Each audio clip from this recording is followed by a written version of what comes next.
கவிச்சுவையேன் 815வது படைப்பு. தலைப்பு ஆபாசம் நமது கலாச்சாரமா?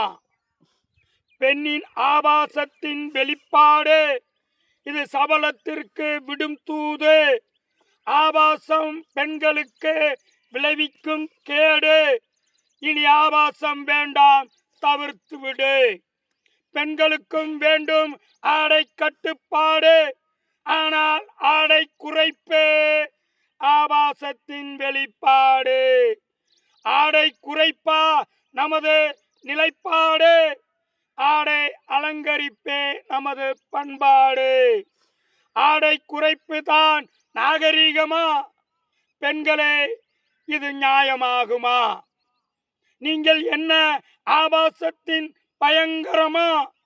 இனி பார்க்கும் பார்வைக்கும் பெண்ணாக இருங்கம்மா. ஆபாசம் அந்த இயற்கைக்கே அடுக்குமா? இதை சொன்னால் புரிஞ்சுக்கோங்கம்மா. பெண்களே, இயல்பாய் இருங்கம்மா. இதுதான் உங்களுக்கான பண்புமா? ஆபாசம் தெரியலையா அசிங்கமா?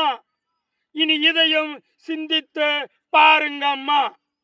ஆபாசம் அழகு தந்திடுமா? அல்லது ஆபாசம் நமது கலாச்சாரமா? என் இனிய வலைதள பிரியர்களுக்கு நான் தொடர்ந்து சமூக கருத்துக்களை வழங்கி வருகிறேன். அந்த வகையில் வரும் வாரமும் நான் உங்களோடு பகிர்ந்து என்னுடைய சமூக கருத்துக்களை சொல்ல வருவேன். ஒரு குறிப்புக்கு ஒன்றை சொல்லிக் கொள்கிறேன். நான் பெரும்பாலும் யார் மீது காழ்ப்புணர்ச்சியோ கோபமோ வருத்தமோ படுவதில்லை.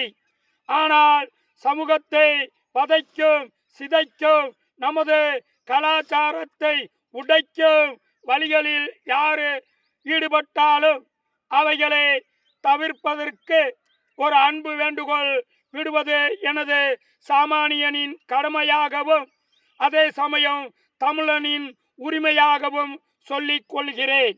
என் மீது யாரும் கோபம் கொள்ள வேண்டாம்.